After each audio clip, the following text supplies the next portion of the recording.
انسان کے اشرف اعضاء اس کے سر میں ہیں۔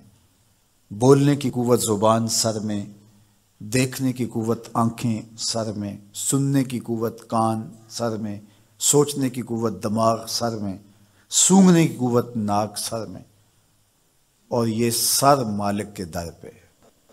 اور زبان سے بندہ کیا کہہ رہا ہے؟ سبحان ربی الاعلی، مالک تو سب سے اعلیٰ ہے۔ اور اپنا رویہ اور عمل کیا ہے کہ اپنی ناک بھی خاک پہ رکھی ہے، پیشانی بھی خاک پہ رکھی ہے، اور باقی اعضاء بھی خاک پہ ہیں۔ تو گویا عملاً یہ بتا رہا ہے مالک مجھ سے نیچا کوئی نہیں اور تجھ سے اونچا کوئی نہیں۔ اور اگر وہ نماز کی روح سے آشنا ہو جائے تو سجدے سے سر اٹھانے سے قبل اللہ سارے اس کے بوجھ اتار دے، اس کے من میں روشنیاں کر دے۔